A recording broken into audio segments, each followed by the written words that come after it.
Okay, I think we're live. I got the notice that we're live. It's being live streamed. So yeah, and Facebook is telling me live. So Libby, I welcome. I mean, I haven't even really done this, but welcome to Facebook Live. Here we are, and I'm so thrilled that we could do a bit of a Q&A. And for those watching live right now, I will attempt to monitor questions and things like that. And I'll try to figure out how to do that and all this kind of stuff. But I have a number of questions for Libby. Some people have sent some in, and all that. But yeah, just super excited. And I'll mention for those who have zero context of who I am or what is going on.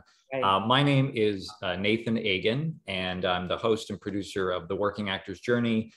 There's a podcast that I've been doing for a number of years. And then over the last couple of years, we've been doing, or year and a half, we've been doing these online workshops. And that's where Libby comes in. She is currently working with a group of professional and newer actors and a dramaturg and voice person on a scene from Uncle Vanya. And what's particularly special about this is we are using her translation of the play. And so that's what we've been doing over the past few weeks. And for those who are interested, we're kind of opening up that rehearsal process next Monday, October 4th. It's free for anybody to show up and just watch and see the continued process of this group, really diving into this scene in a way that you rarely get to do, take this much time to work on something. So been really excited that Libby's been able to be part of this that way. And yeah, so that's where Libby is, involved with what we've been doing. We also have another class coming up in October where actors or, audience can learn about the role of Lady Macbeth directly from professional actress Susan Angelo. She's played the role a number of times at different regional theaters around the country. So I'll try to figure out how to put links for you guys to find out more about next Monday with Libby and Chekhov and in the class with Susan. But I think that's a good intro for me for right now. And I'll give a very, very brief intro for Libby. It's hard to keep it brief because she's done so much and is so accomplished, but she is the artistic director emerita of Oregon Shakespeare Festival and Indiana Repertory Theater. And before that, she was the dean of Cal Arts Theater. And she's also been a teacher and educator and all this kind of stuff. So she's had a really amazing career full of Shakespeare and Chekhov and lots of other stuff. So we'll get into a tiny bit of that. If people have questions, they can submit them through the Facebook Live. I will look for a way to monitor that. Definitely try to get in your questions. But without further ado, let me jump into my list, and we'll stop me talking and get you talking, Libby. There may be a number of actors who are watching this, and one of the things that everybody thinks about are auditions. And I would imagine to some degree you have sat in on a number of auditions over your career. Probably. Yeah, right. And so what do you look for? What did you look for in an audition? What are you hoping to see? Because that's the big mystery. It's the big question mark. It's the big fear for many actors of, what am I supposed to do in this, in this few minutes? And so I'd love to hear what you always were looking for. Well, I think the first and foremost thing I'm looking for is for that person to walk in and I say, that's the character. That's what I want for the character. So I guess what I'm trying to say is I'm always hopeful for the actor that comes in. I'm not ever show me, do it for me, and sitting back and not believing that it's going to happen. I believe it's going to happen every time.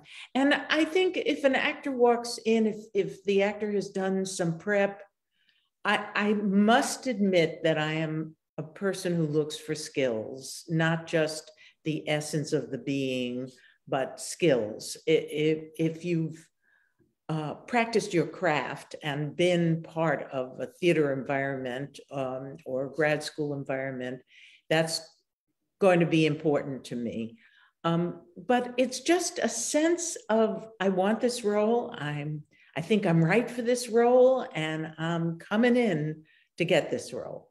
Okay, cool. Well, yeah, I mean, I think that sense of confidence, and I think, you know, that sense of confidence in yourself as an actor of what you can do. You know, you know, none of us can do everything, but if you are confident with this is what I can do, I'm confident in my abilities and my skills, my take on this.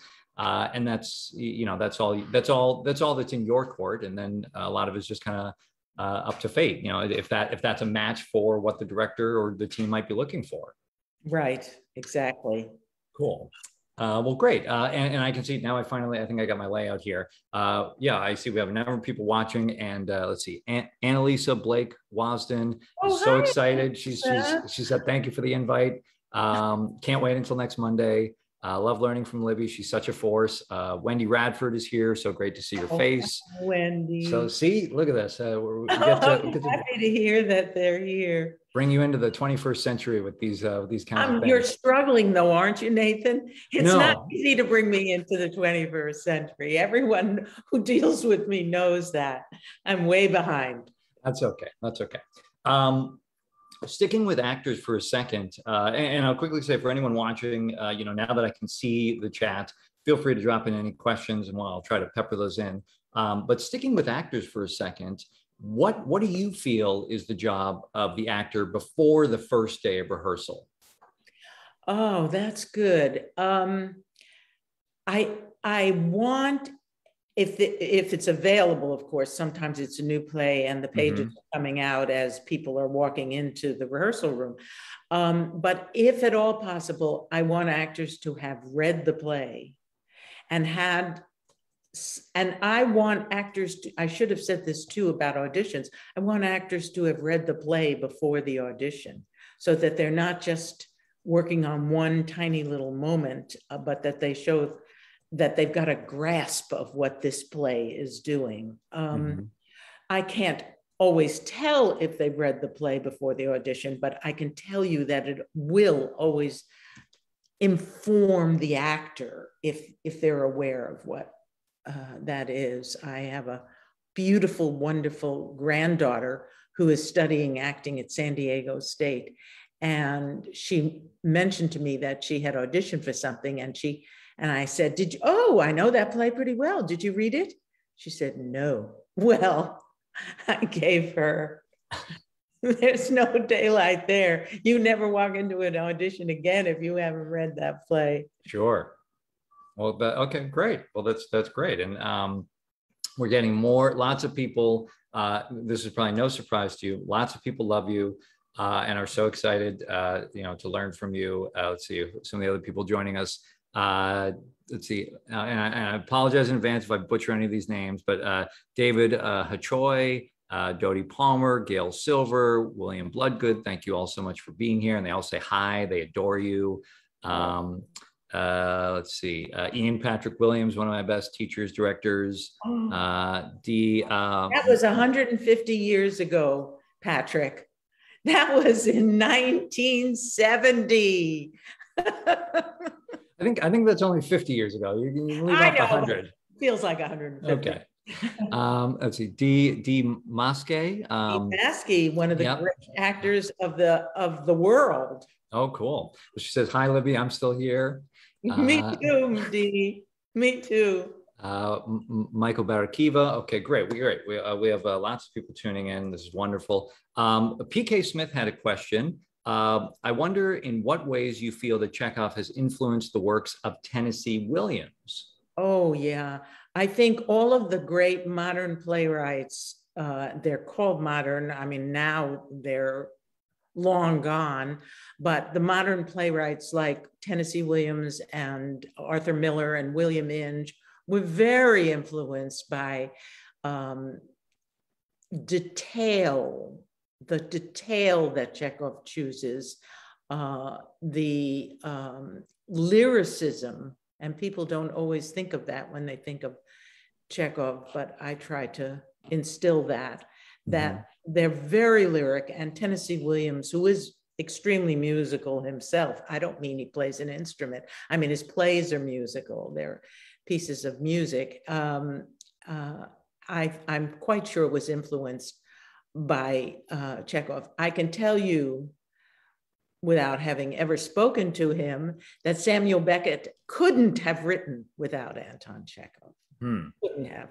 The sparseness, the clarity of detail, just the 2 or 3 words that are used, or tiny incident that's used.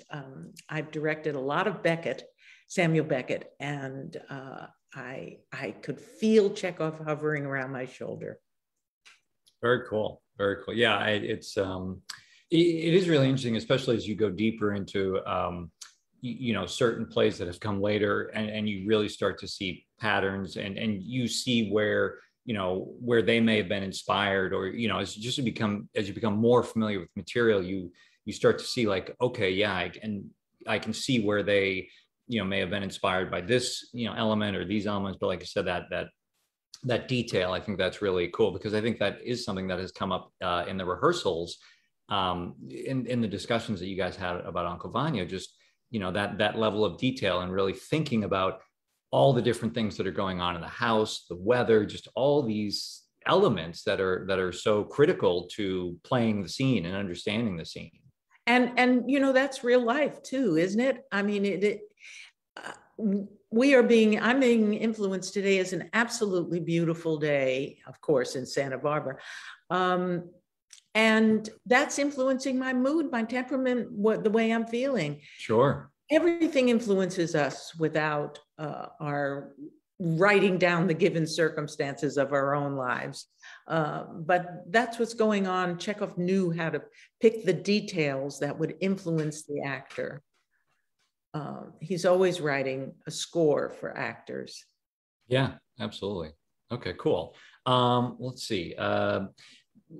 Sticking with Chekhov for a second, I was curious, what do you see actors potentially shying away from with Chekhov? And in the reverse, where do you see actors succeeding? Because I think every playwright brings its challenges, and there are maybe elements that scare or frighten actors in terms of what is being asked or demanded of them. And so where do you see people shy away, and where do you see people, overcoming that and succeeding? Well, I'll start with go from your last point to backwards. I think that once an actor, and this has been my experience, once an actor has played in a Chekhov play, has had the experience of working into that detail of character and that incredible subtext loaded underneath the top text, they never really want to do anything else. So backwards, I would say that it sounds frightening in the same way Shakespeare sounds frightening to actors. But once you've had experience, it's like anything else. Once you've had experience, you know where you're going and what you're doing. And it becomes a delight. Chekhov is particularly wonderful for actors, particularly because of the text that's chosen is so ripe with what's going on underneath that I don't know why you'd want to be an actor if you don't want to know about motivation and what you're really thinking and what you want to accomplish. So right. I would say it's an actor's delight. So being really, I think, willing to explore that almost level of imagination and just be willing to, exercise that muscle. If it's not something that maybe you've leaned on in the past, it's like, well, this is going to demand that of you. Yes, I think that's very good. I think every play demands motive. An actor without intention, you kind of can't do anything in life, but sure. But in a play, an actor can't be without. It's that the intention might be, why is he doing this? In other words, it's not obvious immediately. Right. Or it's seems unimportant. Chekhov was asked about the character of Stanislavski played Trigorin in Seagull for Chekhov at the Moscow Art Theater. And Stanislavski asked him, can you give me some thoughts about the character? And, Stanislavski, from reputation, always wanted to, have the crickets cricketing and, every detail there. Right. And Chekhov said, he wears yellow shoes and he whistles. That was the clue for Stanislavski. Yellow shoes and whistles. I mean, he was expecting a character analysis, right. And that's what he gave him. Well, what does yellow shoes tell you? Let's not go into that here now, but what does whistling tell you about a person? It's these clues into who this person really is. Right, right, and being willing to take the time to really investigate that, as opposed to like, well, no, he just, he wants this thing in this scene, and it makes it much richer and deeper for the actor, and I think as a result, that experience by fully embodying and creating a three-dimensional person, it's going to affect the world of the play. It's going to affect the audience's experience, all these things. One of the reasons I suspect that people say, oh, nothing ever happens in Chekhov, I hate it. I'm talking about audience people. It's hard to sell a Chekhov play on a bill. Believe me, I produce and design a lot of bills. I think that they feel like nothing happens, but in fact, as Chekhov said in his letters, he puts people at a dining room table having dinner and having chit chat at dinner while the world is shaking underneath. If an actor doesn't discover and personalize and deeply connect with what is going on, then they miss the boat and nothing really happens in Chekhov.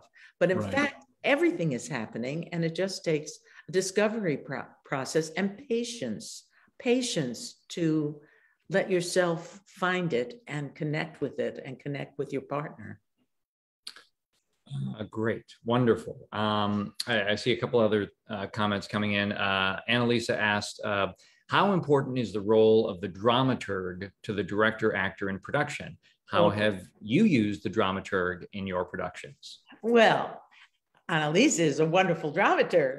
And so that's a great question that she'd like people to know how important. Dramaturgs were used in Europe long before American theater developed it. And I have to say that when I began in the 60s, I don't remember dramaturgs working on productions. It has evolved, and Annalisa probably knows, and certainly somebody else who is a full-time dramaturg could speak to this, but I don't know exactly when it started to develop, but I think I'm aware that in the 80s, yes, I remember in the 80s, I brought the first dramaturg to the Utah Shakespeare Festival. Michael Flackman was his name. Sadly, he has passed. But that was a new concept for them. And I brought a dramaturg as a guest director to the Oregon Shakespeare Festival in '88. And again, that was the beginning of dramaturgy for them.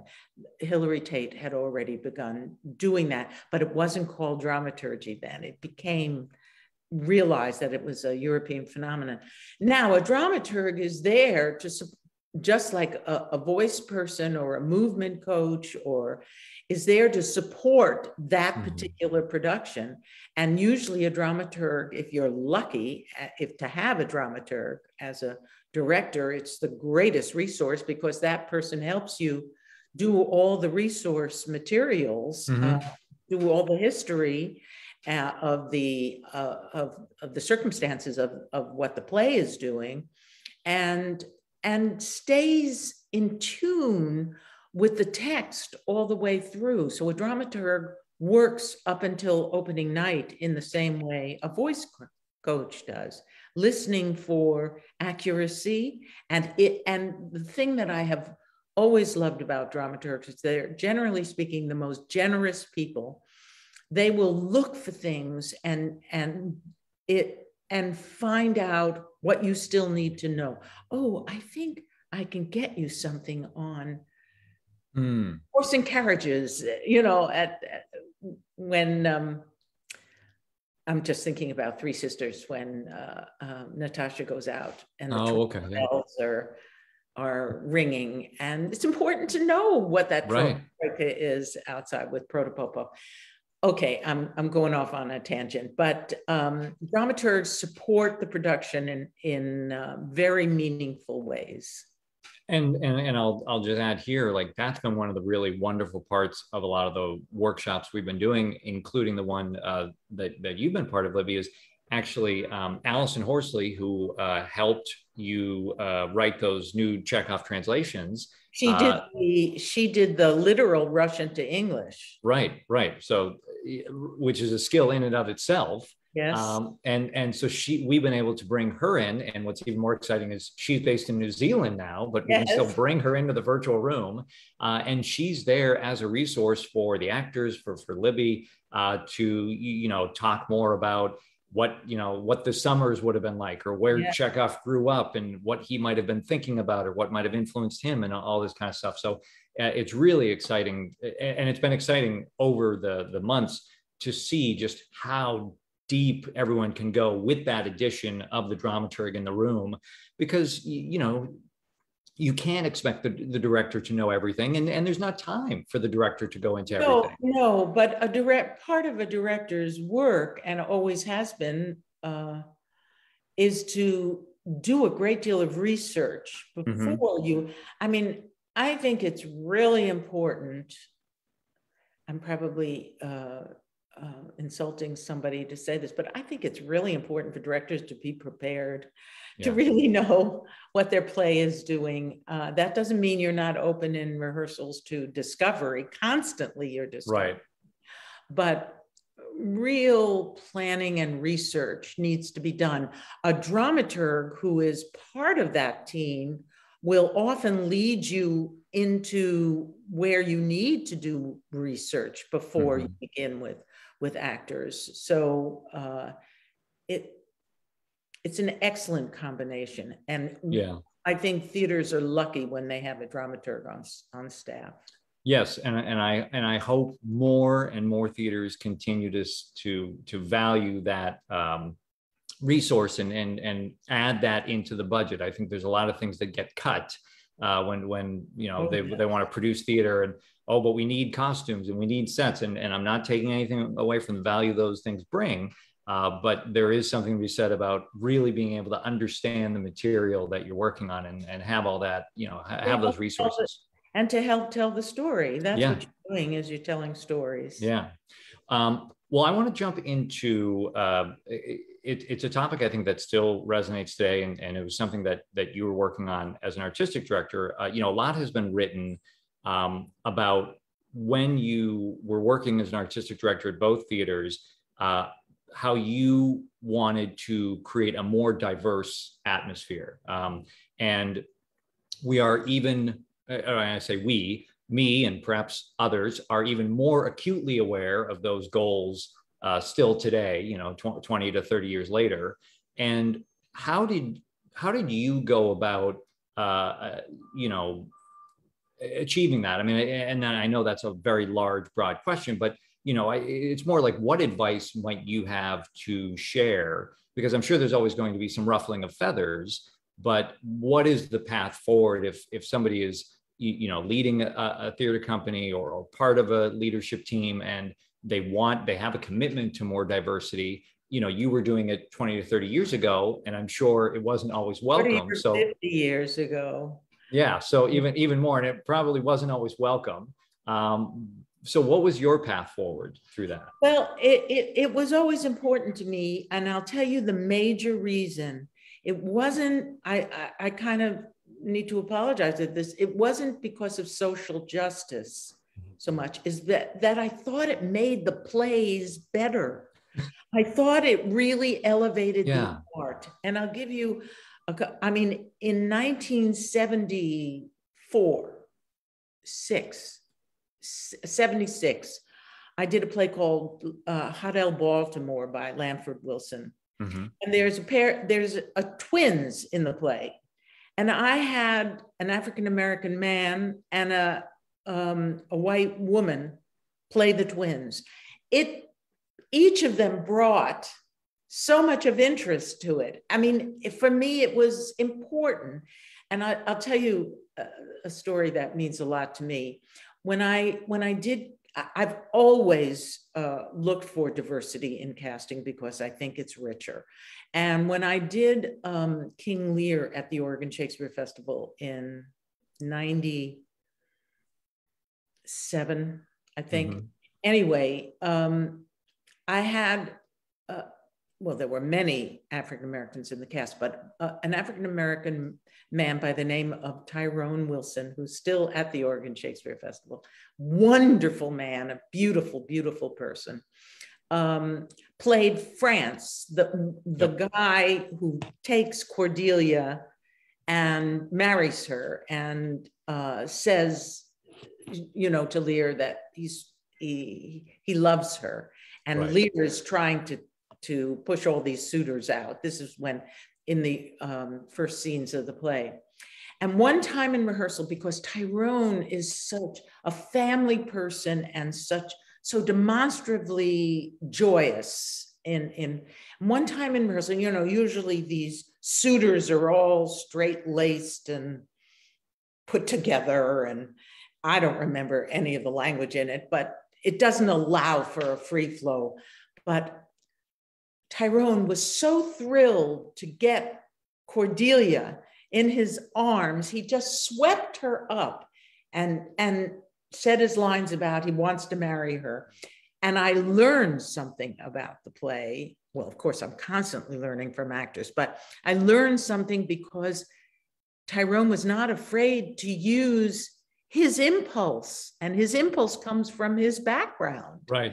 I don't think a white actor would have done what Tyrone did. And for me, that just makes the play better. Yeah. Yeah, we've diversity is, of course, it's about social justice. I do want to say that, of course it is. And it is time that we see people of color in the same positions as all people together. It's absolutely crucial. Right. And the pendulum needs to swing that way. But it's also the art that is improved by people of varying backgrounds who come to plays, to embody the play. Yeah, I was just talking to an actor yesterday who's been in our workshops. He's a Black actor, and I said, I feel like I would have such regret if we hadn't included you in certain scenes that he's worked on, because again, he brought such unique choices, and it's not to say that, you know, anyone wouldn't have other unique choices, but it's you know, when you see it, you realize what a gift it is and what a joy it is, and what a loss it would be to not have this, you know, to have other perspectives and other ideas, because, you know, it's like, that's what you want to see, is you want to see people making these characters their own and really embodying them and giving them life, and, you know, whatever that takes, I think is really important. So yeah, I think it's really, I agree that it's really crucial. And I mean, I think it's also very interesting that you were, you know, a female in a very male dominated, you know, theater scene. And so like, that was really, that was the other glass ceiling you were trying to knock down. It was just, and I don't know, you know, I think about this a lot because I'm very conscious and caring about women's issues. But I don't think I was really when I was a young director in the 70s and even the late 60s. I went back to grad school in 67 and started directing. I wasn't, and I had two children, small children at home. in 67. I wasn't aware. It's only in retrospect that I see how darn difficult it was. Mm-hmm. I just knew what I wanted, and I've always had a lot of drive. I'm aware of the history now. Do you know what I'm? Sure. Well, and from other conversations you mentioned, at certain theaters you worked at, like, you were the token female director they would bring in. That's so true. that they could say, look, we're diverse. We have Libby as a director. Yes. And it was always the female play, right, yeah. play that was softer and sillier. Right, yeah. And I would say to the artistic director, I do Henry V also. Sure. But it wasn't until I had my own theater that I could do Henry V. Oh, great. Let's see. There are a few other comments coming in. I just want to see. A lot of people saying hi. Let's see. Carl Palmer remembers working on Hay Fever with you and listening to the music there. Let's see. Lots of people saying hi. Kevin Brief, Catherine Conklin. Kevin Brief was a student of mine at Long Beach State that was 76 to 80. So, I mean, that's a long time ago. Hi, Kevin. And then let's see. Annalisa says, talking about diversity, she was working with Libby at IRT and witnessed how she cast many of the actors of diverse backgrounds in those productions. It was amazing to witness how she encouraged each actor to bring their uniqueness and culture to each role. Well, thank you. That is what I was trying to say before. And of course, Annalisa said it beautifully. Let's see. And let's see. David says, Libby certainly shook up the rather traditional-minded audiences in Indianapolis with her multiracial casting in the 90s, especially with Cherry Orchard. You've been doing it all along, which is great. Is there you've worked on so many different things, so many different plays, but also, done so many different things. I know the job of artistic director has a lot to do in addition to, whatever you might be directing that season. Is there one thing looking back that really scared or terrified you before you dove into it, and how did it turn out? Like everything.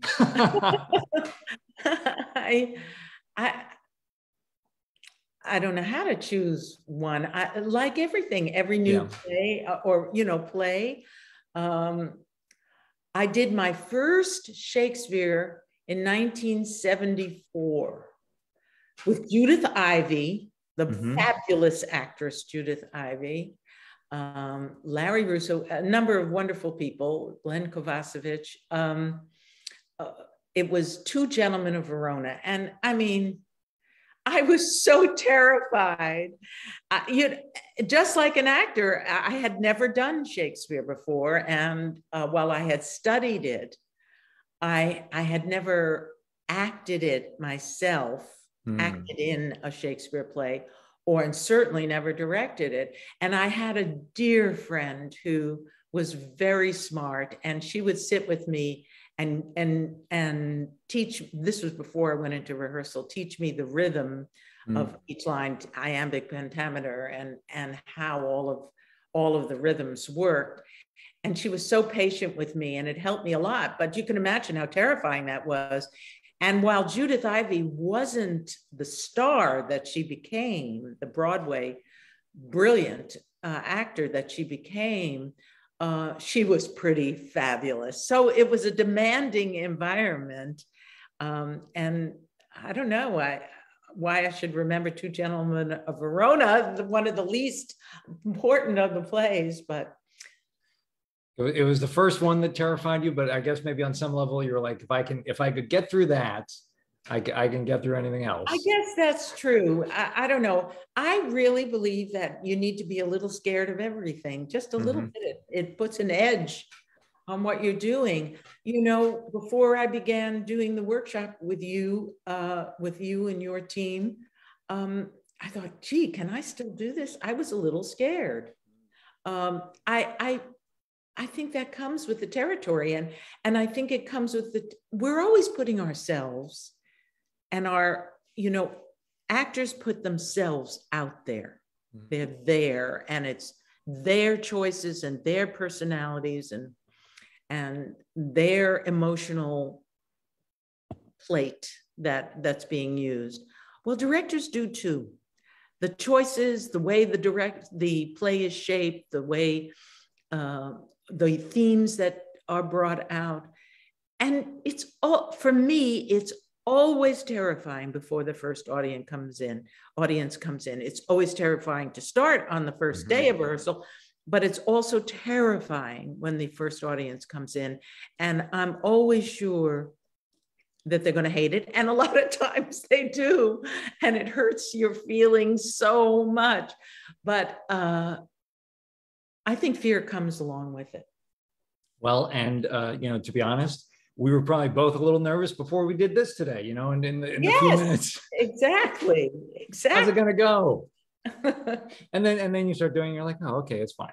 But yeah, I think that's a great reminder, and it's, kind of ties back to that audition question, because like you said, you're rooting for the actor, you want them, you're hopeful for them, and I think that never ends. It always helps to have that someone outside of you with that confidence, because I knew, even though you may have been, a little nervous or hesitant about the workshops, I knew as the producer, I am so supremely confident in Libby. Like, it's like, I have nothing to worry about, even though we all, so it's like, whether it's actors are nervous and the directors are confident for them, or the director's nervous and the producer is confident for them. Like it always kind of keeps going along.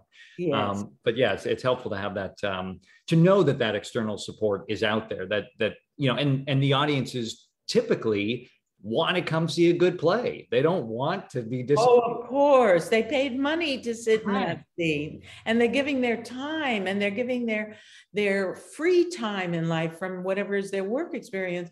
So of course they want it to be wonderful. I don't think anyone has ever walked into a Broadway theater without an expectation, and their heart just right a little bit more when that red curtain. I remember the days when the red curtain would go up, the fire curtain, and wow, what was it?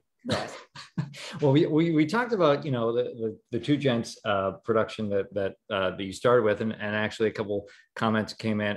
People are talking about Uncle Vanya that you directed at Long Beach. Wendy says no other production has ever compared. Let's see. Colleen Sullivan says Uncle Vanya was the best experience I ever had in a theater production.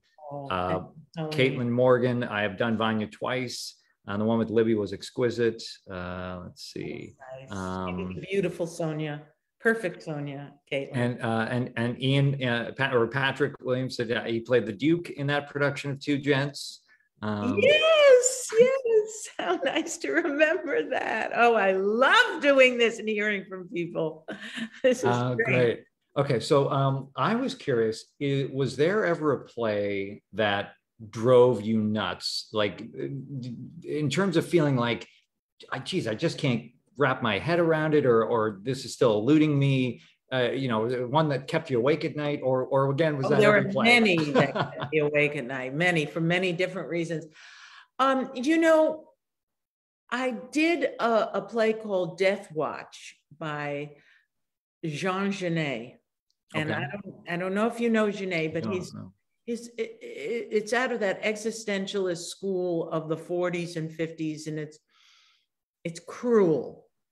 And I did a couple of plays by August Strindberg, and they are cruel. And my husband always used to comment that I would be sleeping with a different person, and it was always the playwright. You're living with the playwright, and when the playwright has not just jaded but mean look at life, it gets into your soul. It hurts.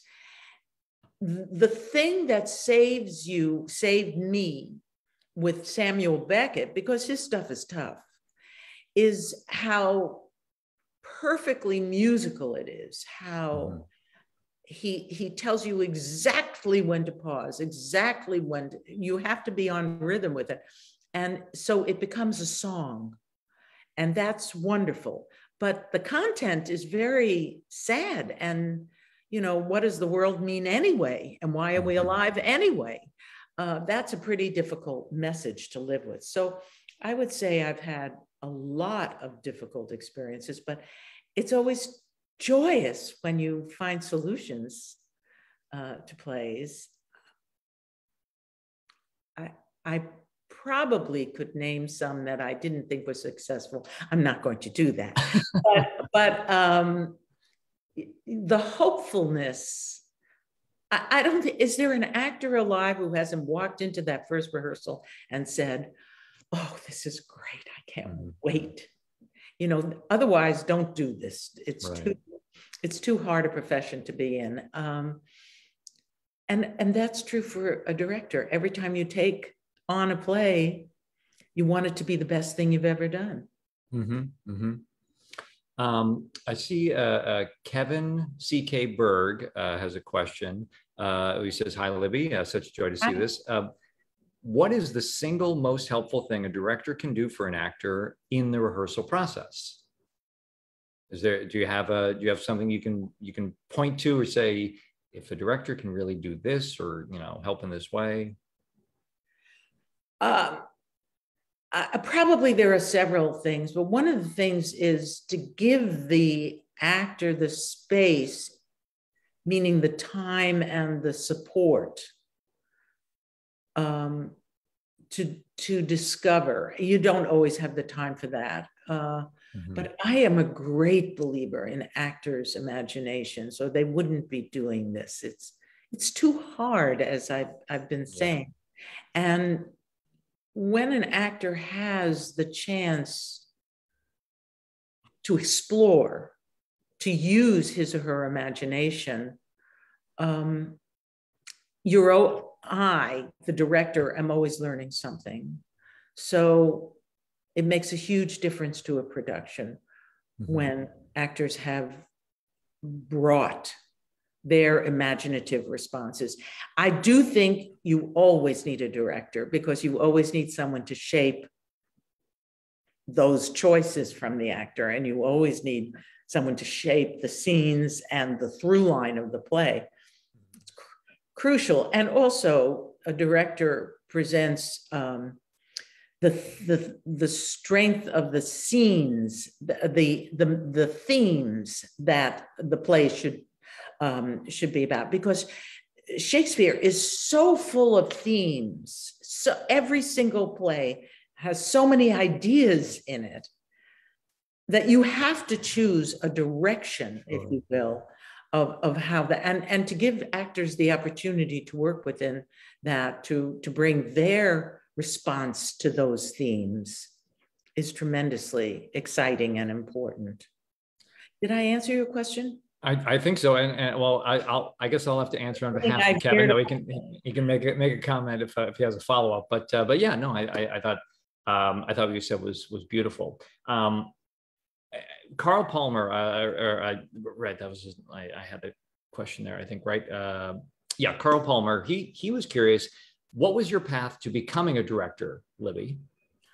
Oh, I can tell you exactly what it was, and thanks for the question, Carl.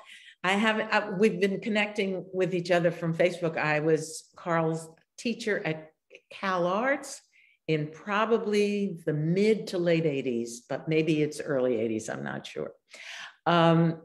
Wait, what was the question? my path to being a director. And it was funny because the specificity with which you answered, it was almost like I was going to hear, I remember eating a pastrami sandwich on the Upper West Side. I almost can. I was in a play I went to the University of Michigan as an undergrad, and I was in a play, and I don't remember whether it was rehearsal or the performance. I'm pretty sure it was rehearsal. I remember, saying my lines or whatever I was supposed to do, and I was kind of watching what everybody else was doing and thinking, you know, if she stood over there, or if that idea could be a little stronger, that would be, and I knew it. And well, I didn't know it. I knew something was amiss, that I wasn't the best actor in the world, that I knew. And I had a wonderful acting teacher at University of Michigan, but I had already experienced this experience of seeing the scene differently than the director did. And this teacher said to me, Libby, take a directing class. I was a junior at Michigan. And that next semester, I took, the second semester, junior year, I took a directing class. And I directed The Lady of Larkspur Lotion by Tennessee Williams, a one-act. We had to do one acts, and I chose that one.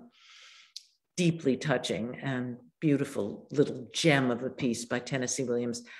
And I'm telling you, Nathan, it really was a bolt of lightning. I mean, it was clear to me that that's what I was. I suppose I'm a little bossy, so that came naturally. But I just completely found myself working in that class and working on that one act. And you know, there were a few years, maybe this is more than you want to know, but there were a few years, I got married immediately upon graduation. We were married, another Michigan grad, and he was an artist. We got married 3 weeks after we graduated and had children very soon after that. So I didn't go, that was in 1959. I didn't go back to the theater really until I went back to grad school in 67. So all those years I was home, but you know what I was doing? I was home with babies and changing diapers and taking care of babies. But what I really also was doing was reading. I spent the whole year reading James Joyce's work.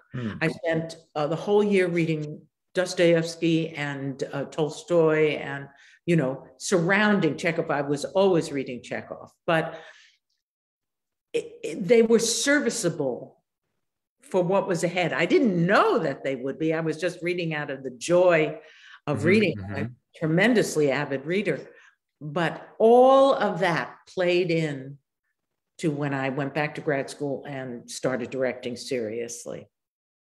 Very cool. Very, very, very cool. Well, we've already done almost 50 minutes. So, I mean, I think we can do a few more questions and all that. And I can see more comments coming in. And can I get to see these comments at some point? Yes. Yeah, they'll be on the video page. So you can go back and, you know, respond and all that kind of stuff. Folks, if you know Libby, we're just keeping it simple for her just now. All she has to do is answer questions. And she's enjoying it. She doesn't have to worry. You don't have to look at too many screens. Exactly. But I'm trying to relay as much as I can. Let's see. A few comments that came in. D says, I remember counting 12 female actors in my years at OSF who were over the age of 35, all diverse. Thanks, Lib. Let's see. Kevin said, Albert Alar, born Al Farrar, was Waffles, right? I played an audience member. That's great. And Carl Palmer says 86 to 89, Libby, right on the money. So, great. Another quick question that came in from David. He says, Libby, what plays would you still like to direct and why? Well, I haven't directed all of my translations of Chekhov because the translations came after my directing was over. So I absolutely want to do Three Sisters and Cherry Orchard. No, Cherry Orchard I did. Three Sisters and Vanya again. I've directed all of them a few times, but I'd like to do my translations. You know what? I did Hamlet twice, once at Oregon Shakespeare Festival and once at Indiana Repertory Theater.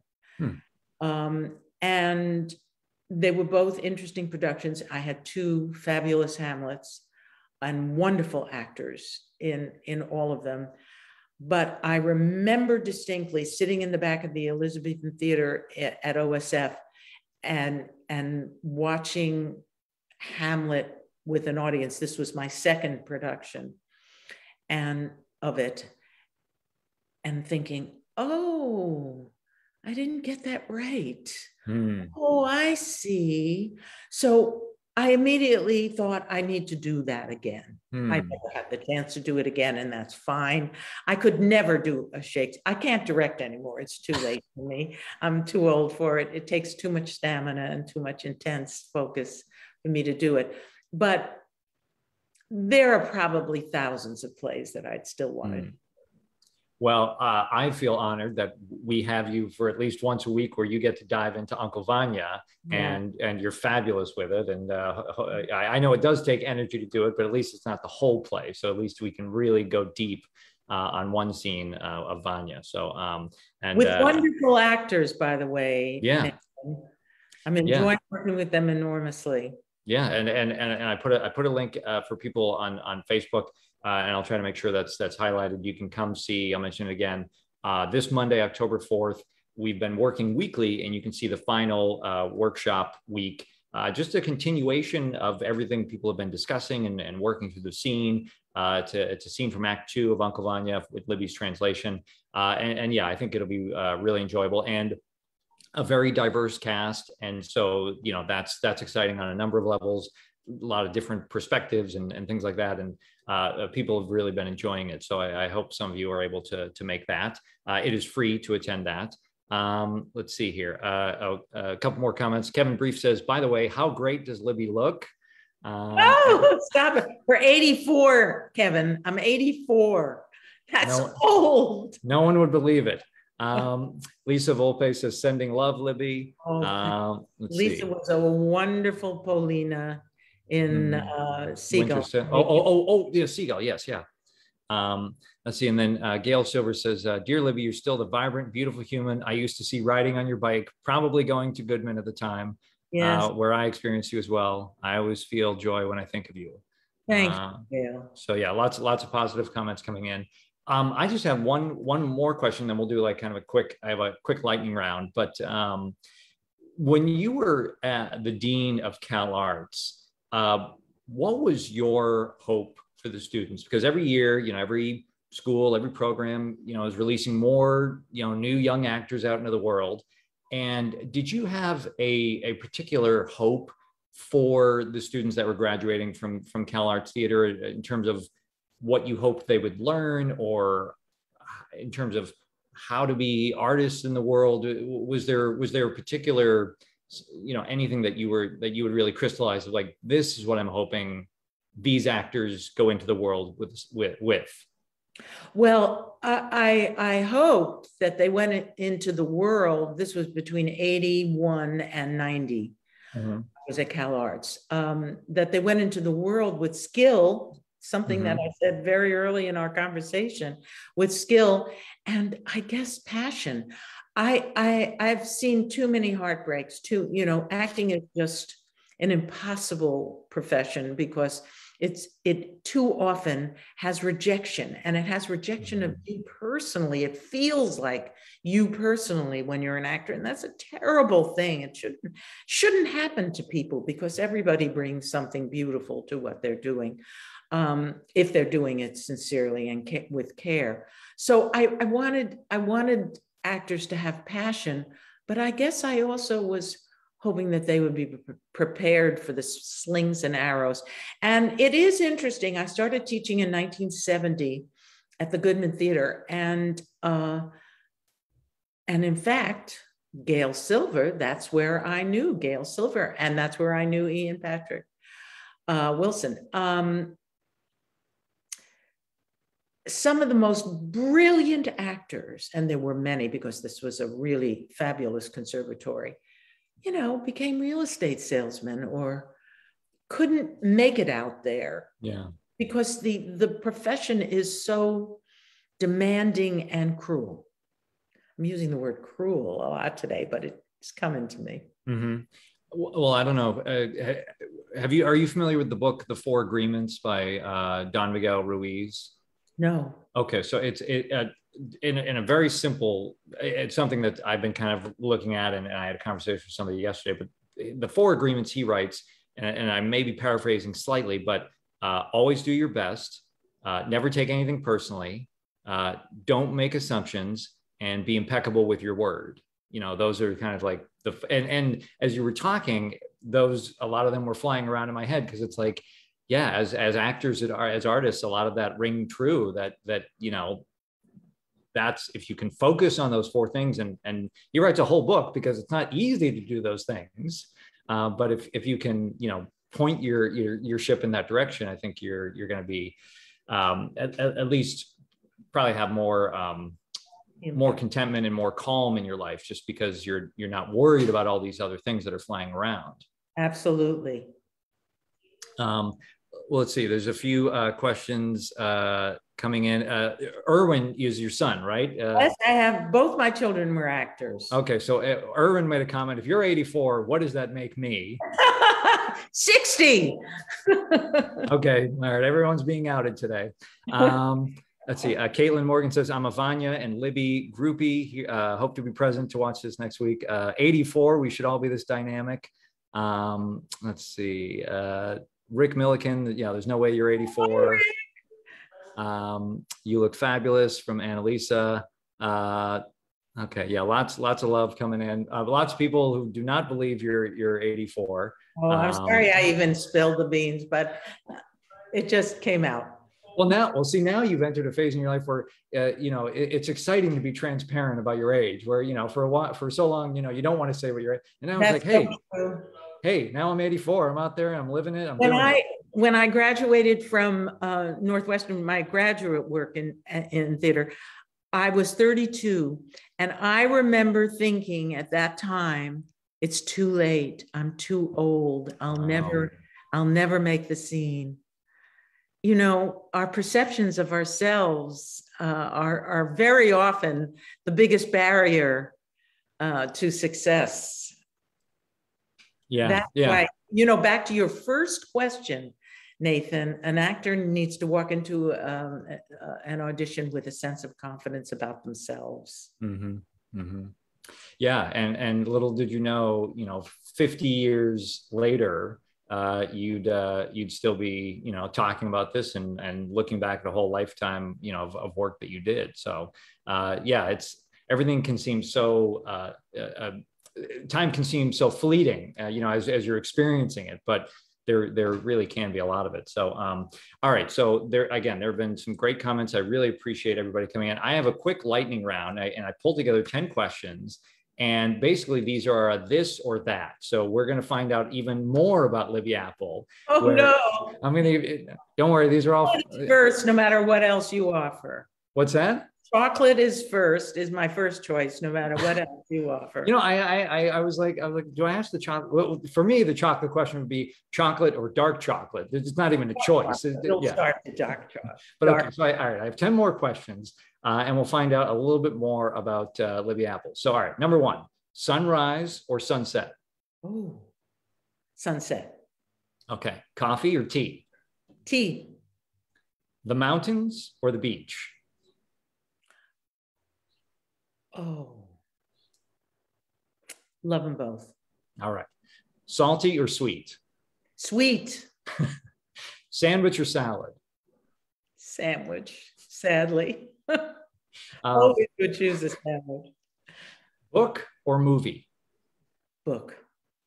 Early riser or night owl? Early riser.